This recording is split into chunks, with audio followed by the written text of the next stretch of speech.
Olá, boa noite.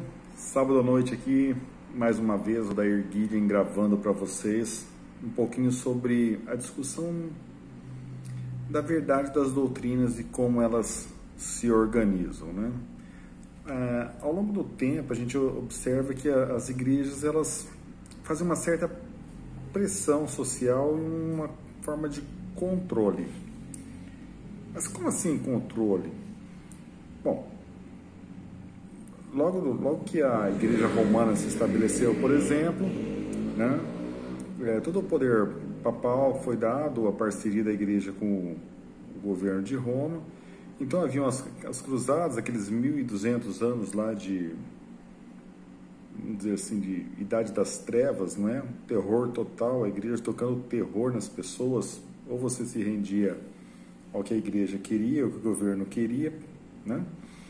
Ou você era tomado como bruxo e queimado, violentado, estuprado naquelas máquinas de tortura, enfim, coisa satânica, né? Enfim, hoje em dia a coisa mudou, né? O terror que a pessoa passa hoje é quando alguém diz para você que se você não estiver naquela instituição, você está perdido, você vai para o inferno, não é? Mas como assim vou para o inferno se eu continuo professando a fé em Jesus Cristo, continuo guardando os mandamentos dele? Será que o fato de eu não estar em uma igreja me torna um apóstata? Apóstata é o cara que abandona a fé ou o cara que abandona a entidade que ele frequentava?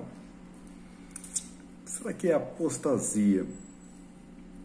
Quando um cristão fala que ele apostatou, ele abandonou a fé dele em Cristo, a fé dele na Bíblia, ou ele abandonou a fé dele naquela placa de igreja que ele frequentava? Qual será que é a definição de apostasia? Essa é só uma pergunta retórica para a gente começar o nosso debate aqui, a nossa discussão, né? A gente sabe que várias igrejas aí têm seus profetas, né? Os mormons, os adventistas, enfim, outras que nem vem ao caso muito citar aí. Mas algumas coisas me chamam a atenção em relação aos profetas modernos, né? Por exemplo, a Bíblia diz assim, que sobre esta pedra edificarei a minha igreja. Qual pedra? Quem era a pedra ou o que era a pedra? Um conceito a se discutir, né? Uma coisa que me chama a atenção em relação aos profetas, né? Quando um profeta diverge da Bíblia, o teólogo honesto, ele protege aquele profeta a qualquer preço para salvar o nome da sua igreja, ou ele diz assim, não, até então eu tinha ele como uma luz que me leva à Bíblia, mas uma vez que ele está falhando perante a Bíblia, fica difícil, né? Ele era uma luz que indicava a ciência correta para o seu tempo, tal. Mas quando eu vejo que o que ele falou falhou em relação à ciência, ou que ele copiou alguma coisa de alguém dizendo que ele teve uma inspiração, é lícito o pastor, o teólogo, ou proteger o seu profeta a qualquer preço, né? Vejamos lá, assim, as pessoas têm suas críticas em relação aos mormons, né? Dizem que o seu profeta era criador de uma seita, tal. Dizem que Ellen White é criadora de outra seita, enfim, seita parece que virou a bola da vez agora, parece que é a palavra-chave para muita coisa, né? Mas na verdade eles estão dizendo que são profetas que criaram heresias, né? Não sei muito a respeito do criador dos Mormons, né? Sei pouca coisa. A única coisa que eu sei é que ele criou a teoria sobre alimentação, que fala sobre o café, sobre os chás, sobre a carne, que depois Ellen White, que havia sido secretária sua, de acordo com o que dizem por aí, né? Ela teria, isso é o que dizem por aí, ela teria se apoderado das literaturas dele, que são de 1833, essas depois estão no livro Doutrinas e Convênios, e aí passado para ela como se fosse uma revelação para ela, né? Em cima das declarações do Doutrinas e Convênios, que fala sobre a carne, chás, leite, bebidas alcoólicas e outras coisas mais, ela acrescentou lá que o médico que come carne não consegue fazer um diagnóstico correto, não sei se isso é comprovado cientificamente, não é? Falou algumas coisas sobre a masturbação. Na verdade, ela teria que ter falado sobre ejaculação, porque se o homem tem algum problema com a masturbação, é no momento em que ele ejacula. Assim, qualquer outra pessoa que tenha excesso de relação sexual ou compulsão sexual, como dizia, é comum, tanto na mulher quanto no homem, a gente perceber que existe até tratamento para isso, né?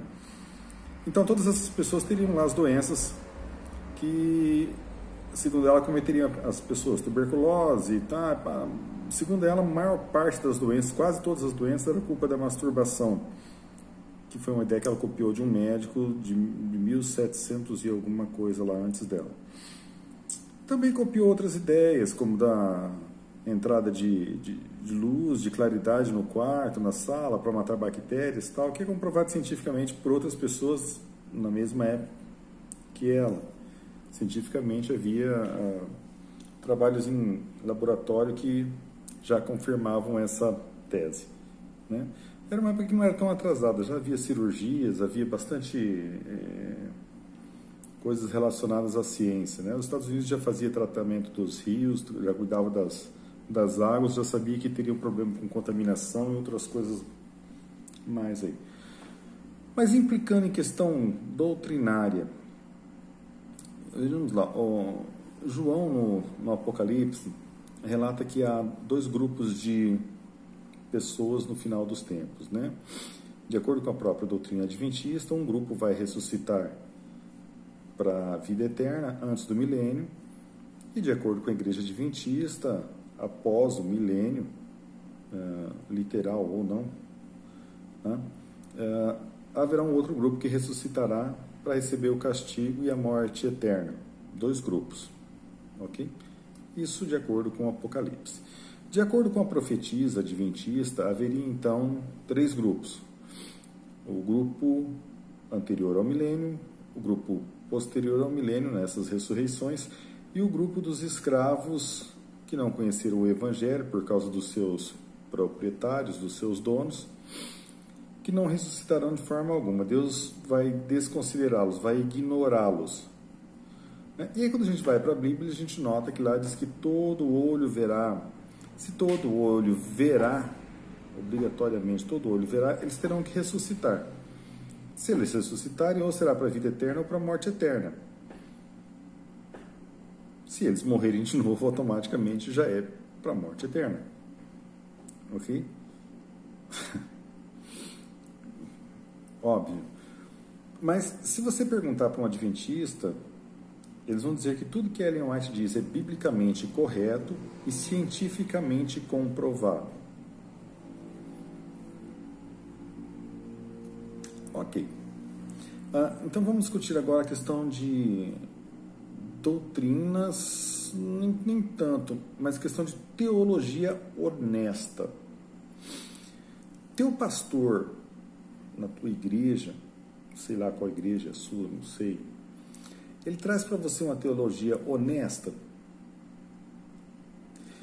Vou dizer para você o que é honesto ou não. Esses dias eu vi um debate entre um pastor adventista, ou ex-pastor adventista, e um outro pastor de uma igreja na rádio 105,7. E foi muito bacana de ver, porque o pastor adventista falou uma coisa sobre o milênio, e falou para o outro pastor, falou, olha, mas aí a teoria sua não fecha, né? E logo em seguida, um pouco mais à frente, o pastor da outra denominação disse para o pastor adventista, falou, olha, mas agora a sua teoria sobre o milênio não fecha. E os dois tiveram humildade em dizer, não, realmente a gente não tem de onde tirar essas respostas na Bíblia, então a gente vai parar por aqui. Onde a Bíblia para, a gente também para. Honestidade teológica. Não é? tanto do ex-pastor adventista como do outro pastor, se eu não me engano, da Assembleia, não sei, não me lembro. Mas também não vem ao caso. O que vem ao caso é que realmente eles foram decentes e dignos perante a Bíblia, né? Teologia honesta. Quando as pessoas tentam defender o seu profeta ou a sua profetisa, ou seja lá o que for, né?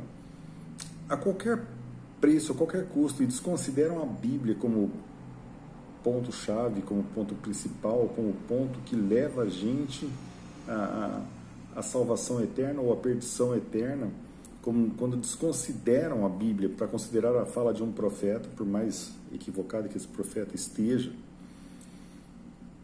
eu vejo duas coisas. Ou essa pessoa faz isso na inocência porque ela não conhece, ela está só repetindo o que o pastor disse, ou o pastor está repetindo o que o professor dele na faculdade disse e ele nunca estudou, né? Ou se ele estudou, aí ele está de má fé, está com uma teologia desonesta, né? Uma teologia que afirma que uma coisa é verdade, que uma coisa é correta, quando não é. E aí a gente tem lá nos 10 mandamentos que você não dará falso testemunho, não mentirá. Então, tirando isso só da igreja adventista, porque às vezes as pessoas acham que eu falo só em relação à igreja adventista, mas estou falando aqui no contexto geral de igrejas que têm profetas. Será que seu pastor teria coragem de contar para você em que o seu profeta errou? Em que o seu profeta está equivocado? E por que é que você deve seguir a Bíblia, somente a Bíblia, para poder se salvar e não o que os profetas dizem por aí? Porque tem muitas coisas que os profetas dizem que se você acreditar de verdade naquilo lá, você vai para o inferno. Não é? Vou citar um caso de Ellen White, por exemplo. Ela afirmou um tempo que a mãe que desse comida do tipo leite, ovos, carne para o seu filho, a oração dela não passaria de uma certa altura. Então, levando em consideração que uma mãe tivesse só isso para ofertar para o seu filho naquela época lá, onde $1 era realmente um valor imenso, e essa mãe negou a comida que ela poderia oferecer de melhor para o filho, que seria a carne, o leite, ovos, e enfim, né? Coisas que a gente sabe que não vai matar ninguém, né? Como ficaria isso se essa criança morreu desnutrida lá? Ou se ela cresceu com alguma deficiência intelectual, mental, devido à falta de nutrição? Quem responde por isso? Né? Ah, mas mais para frente ela teve uma outra visão. Mas para aí, que espírito de profecia mais irresponsável que seria isso, né? Como seria essa situação? Uma hora diz uma coisa, outra hora diz outra, uma hora coisa diz outra. Por exemplo, café. As pessoas batem muito na tecla do café, o café tem problema disso, problema daquilo, e é óbvio. O café, como o vinho, como o chá, tudo que é usado em excesso cria problema. Mas para quem cria problema? Tem pessoas que têm resistência ao café e tomam um monte de café e não faz mal. Tem gente que toma 2, 3 xícaras e tem queimação no estômago. Ok? Mas vamos pegar isso e colocar como via de regra. Ah, faz mal, eu não posso usar. Então, beterraba, por exemplo, tem muitas pessoas que não podem usar. Eu vou usar como regra de fé? Alder, como é que beterraba não pode usar? Então, pega o índice glicêmico de uma beterraba, ok? E enche um diabéticos de beterraba. Não é? Não é verdade? Então, algumas coisas a gente tem que ter uma ponderação, bom senso, na hora de dizer, olha, o café ele tem estimulante, ele tem cafeína, então ele tem um limite de consumo. Não é? E eu me preocupo muito quando uma instituição religiosa que mexe com a mente das pessoas, que trabalha com a mente das pessoas, começa a dizer que isso não pode, aquilo não pode, e o outro não pode. E quando a gente vê os grandes pesquisadores hoje falar sobre alimentação, ok? Tem pessoas que não fazem restrição em relação ao uso de batata, em relação ao uso de sei lá o que, quando na verdade pode provocar uma obesidade vai te trazer N problemas de saúde, ok? Eu posso não comer carne na minha refeição, ok? E fazer uma refeição pesada, depois do almoço eu vou ter sono, meu cérebro não vai trabalhar direito e eu não comi carne. Então, qual é a regra que se usa para dizer que uma coisa está prejudicando o organismo ou não? Vou dar um outro exemplo. Gengibre é uma coisa saudável, não é? Os orientais usam sim, né? Tem médicos que dizem que o gengibre pode ser estimulante, pode subir a sua pressão. Tem médico que diz que o gengibre bem usado ele diminui a pressão arterial, né? Mas como e para quem? Em qual organismo é? Qual é a medida segura para se usar o gengibre? Não é carne, é natural, é um vegetal. Mas é saudável para todo mundo em qualquer hipótese? Não, não é. Essa falta de ponderância, essa falta de controle na indicação de alimentação, o que se deve, o que não se deve, eu acho criminoso, sabe? A gente dizer para uma pessoa o que ela pode ou o que ela não pode comer, sem conhecer o organismo dela, sem ser o nutricionista dela ou o nutrólogo dela, é uma aberração. Ok? Alder, você está incentivando as pessoas a comerem carne? Não. A maior parte dos meus dias eu não como carne. Ok? Não como por vários motivos. O preço da carne não é acessível para a classe média hoje no Brasil. A gente sabe que a gente está numa situação difícil para todos. Comer carne não facilita para mim. No meu caso, a digestão não vai bem. Né? Mas se eu comer uma vez ou outra a carne, não me faz mal. Eu não posso comer todos os dias. Começa a me criar problemas. Não é? E a gente sabe também que a carne tem lá os seus hormônios, os seus antibióticos e outras coisas que, consumido diariamente, vai me criar problema. O problema está no consumo da carne? Não. Está no excesso de consumo de carne. Ok? Na Europa as pessoas consomem vinho junto com a alimentação, tomam um cálicezinho pequenininho de vinho, não é um copo de vinho, não é uma garrafa de vinho que as pessoas tomam, ok? E pesquisas indicam que um pouco de vinho por dia melhora muito a qualidade do nosso sangue. Não é verdade?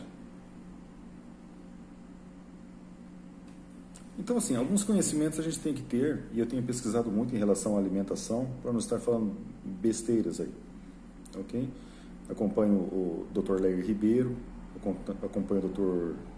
Dayan Siebra, e outros que a gente tem na internet, comprei livros de alguns deles, estou lendo, para não estar falando bobagem, besteira para os outros, não é? Ninguém merece ficar ouvindo porcarias o tempo todo, né? Mas, se você está em uma igreja onde as pessoas defendem qualquer coisa que seja para livrar o nome da igreja, onde a igreja não tem humildade de aceitar que as pessoas erram e que o profeta ou a profetisa dela errou grosseiramente, ou em relação à Bíblia, ou em relação à ciência, ou em relação à alimentação, ou qualquer outra coisa, né? Você tem que começar a rever que tipo de teologia você está recebendo e até onde essa teologia é válida para te levar ao céu, não é? Não que a gente deva confiar a salvação da gente a alguém, porque a Bíblia diz, maldito é o homem que confia no homem, né? Quando você confiar a tua salvação a um homem qualquer, de qualquer religião, de qualquer lugar, você vai ter problemas, né?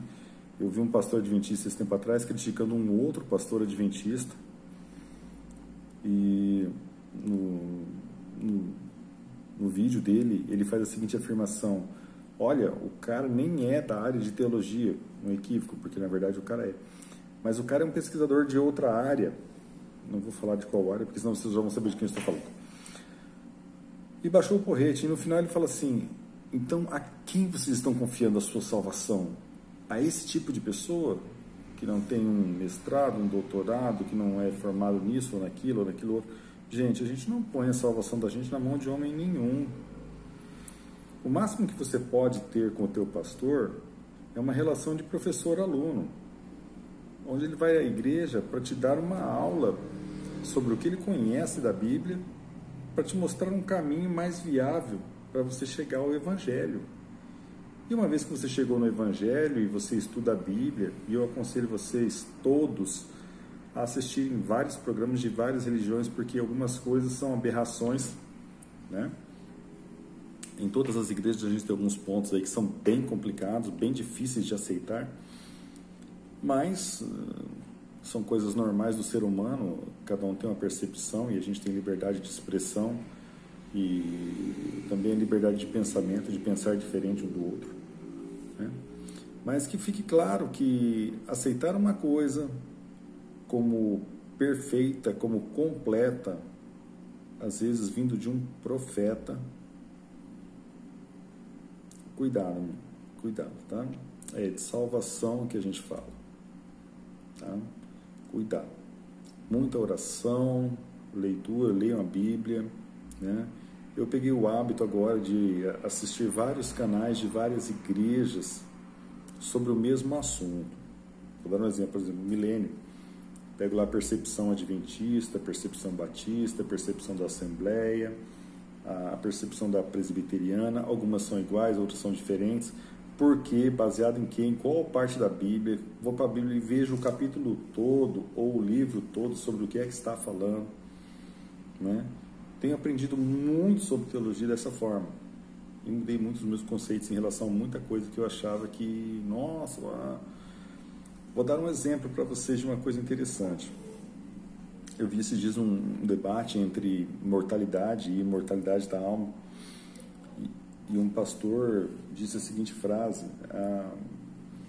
não se prova pela Bíblia a imortalidade da alma.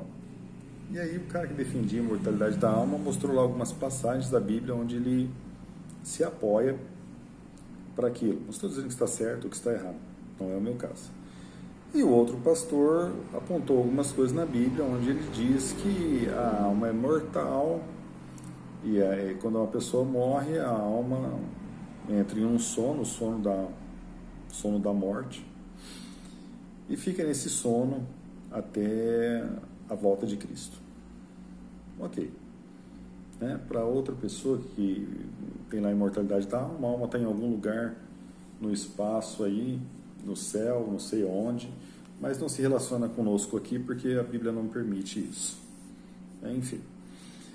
Aí me surgiram algumas dúvidas, né? Por exemplo, as pessoas dizem assim: o anjo vai descer e vai te chamar no seu túmulo lá e vai pegar na sua mão e vai te levar para as alturas, não é?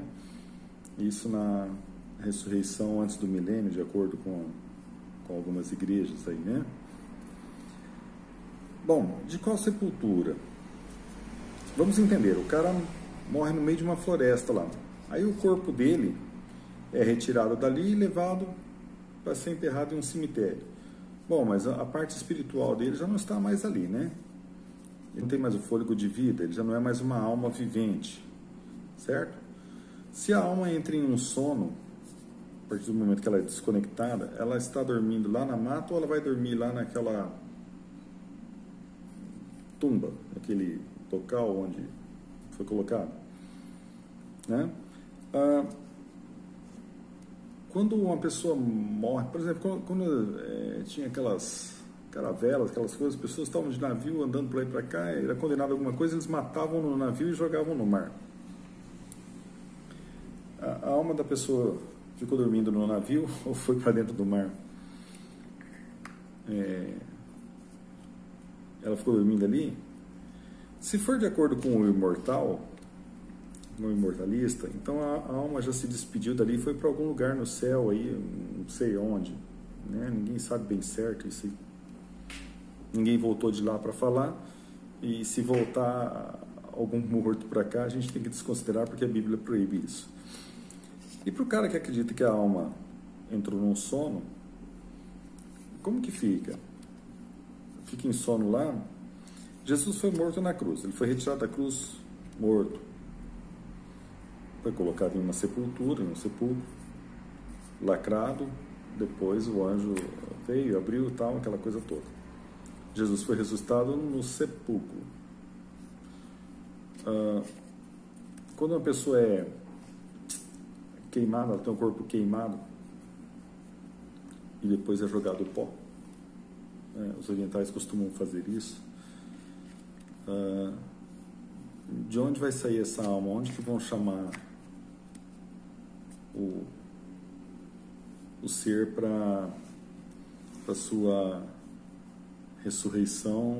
De onde vão aparecer com o corpo glorificado? De onde vão chamar essa alma? Essa alma vai estar dormindo em algum lugar onde o corpo foi cremado, lá no caso? São perguntas bem interessantes, porque uma coisa é você ter uma alma que desconectou do corpo e entrou em sono. Entrou em sono lá onde ela faleceu, não foi? Desconectou do corpo, o corpo está morto. Então tem coisas que a Bíblia não se refere. E se a Bíblia não se refere, eu creio que seja desnecessário a discussão. Até mesmo porque não é ponto de salvação. Quem foi que disse que você acreditar que sim ou que não em relação ao sono da alma vai te tirar do céu? Eu, por exemplo, eu nem penso nisso. Isso não me faz diferença nenhuma. O que me faz diferença é o que Jesus disse. Ok? Guarda os mandamentos, ama o teu próximo. Não é? E guardar os mandamentos tem umas coisas bem difíceis ali, gente. Vamos falar a verdade. Amar o teu inimigo ali é uma coisa complicadíssima. Não é? Tem coisas, por exemplo, que as pessoas dizem que era para os judeus lá. Vamos colocar então o dízimo. O dízimo era para o judeu lá atrás. Aí todos os pastores que trabalham em empresas que arrecadam dízimo e oferta dizem que não, que isso está junto com os mandamentos, enfim, é para manutenção do templo. Não se há um templo, o templo não funciona como funcionava lá. Essa já é uma outra coisa. Mas quando a gente vai para o Novo Testamento também, a gente vê também lá, né, que os obreiros, os presbíteros e outras coisas deveriam receber as pessoas na sua casa, não é? Principalmente viajantes de outra região, de outro lugar, deveriam vir se estabelecer na sua casa, deveriam ser pessoas que se voltassem para a caridade, para o cuidado da sua comunidade, né? Pessoas que fossem orar com a sua comunidade, que tivessem... De verdade, vocês veem quantos pastores da sua igreja, seja lá qual for, fazendo isso? Qual pastor hoje está seguindo o que Cristo disse lá? Larga tudo e segue. Não estou dizendo para largar a casa, a família, mas qual deles não está com o coração no dinheiro hoje? Qual deles não está preocupado em dar uma boa educação para a família, para o filho, ter uma casa boa, um carro bom, poder viajar, tudo que o ser humano de fora da igreja, que trabalha fora da instituição, tem. É pecado? Eu sei lá se é pecado ou não, só estou dizendo que num contexto bíblico isso está errado. Inclusive a Bíblia diz que o bom obreiro, o obreiro que faz o serviço direito, que faz tudo de acordo com o que é devido à sua profissão, e teólogo hoje é uma profissão, né? Ele deveria ter ganhado dobrado, né? Deveria ter uma vida assim organizada, uma vida decente, digna, mas deveria trabalhar para a comunidade. Quantas horas por semana um pastor hoje se põe à disposição da comunidade, da igreja, para receber os membros da igreja? Pastor tem que ficar 24 horas. Não, pastor tem que dormir, tem que descansar, tem que cuidar da família também, enfim, né? Mas quantas horas por dia esse cidadão fica à disposição do templo? Porque o dízimo e a oferta era para manutenção do templo, né? Para que não falte mantimentos na casa do Senhor, não é? Doutrinas complicadas, vamos ser honestos. Teologia tem que ser honesto. Tem muita coisa errada aí, gente. Tem muita coisa errada. Novamente, só mais uma reflexão. Não estou aqui para dizer que a igreja A, B, C ou D está errada, né? Mas que existe muita coisa confusa, muita coisa intrigante pelo meio, e as pessoas deveriam refletir, parar de endeusar a placa A, B ou C de igreja, porque placa não vai existir no final dos tempos. Vai existir um povo, e não é o povo batista, presbiteriano, adventista, é o povo de Deus, o povo de Israel, né? E quando eu falo Israel, não estou falando do território físico, eu estou falando do povo biblicamente falando, não é? Escatologicamente falando. Que se entenda, então, que teologia honesta é a teologia que corresponde ao que está na Bíblia, ao viver mediante a Bíblia, não é? Eu, graças a Deus, tenho estudado muito, tenho aprendido muito, tenho amadurecido muito como pessoa, como ser humano, como cristão, não é? Mudando muitos conceitos de vida que eu não tinha antes, graças a assistir coisas de várias igrejas. Vídeos de pastores que entram em debates no YouTube, por exemplo, na Rádio 105,7, na Musical FM, não é? No programa Vejam Só, debates bons ali, não é? E todos os dias a gente procura ver vídeos sobre outras coisas. Tem muito teólogo picareta pelo meio, gente, tem teólogo picareta, tudo quanto é tipo ali, né? Tem os caras dos milagres, que fazem o dia inteiro fazendo milagre, parece um negócio até meio... O cara faz mais milagre do que pregação. Tem o cara que acha que milagre não existe mais, que Deus não se manifesta mais assim, que ninguém sabe qual é a vontade de Deus. Então, dá até medo de orar por alguém perto de um cara desse, né? Porque se Deus nunca vai curar a pessoa, ou eu nunca sei se Deus vai curar ou não, então por que eu vou orar? A minha fé é que eu vou orar e que Deus vai curar. Agora, se não for plano de Deus curar, aí é uma outra situação. Mas eu pedir, eu contar com a misericórdia de Deus para resolver algo, esse é o mínimo que um cristão pode fazer, né? Se prostrar diante de Deus, dobrar o seu joelho, né? Entrar no seu quarto e orar, ler a Bíblia. Esquece esse negócio de ficar lendo coisas de profeta, que profeta leva você a não sei aonde, leva não sei o que. Esquece esse negócio aí, tá? Profeta moderno aí é uma presepada atrás da outra, tá? Fiquem todos com Deus, uma boa noite e até o próximo vídeo, se Deus quiser. Aqui é Odair Guilhem falando para o canal A Verdade que Cura. Okay? Boa semana para todos.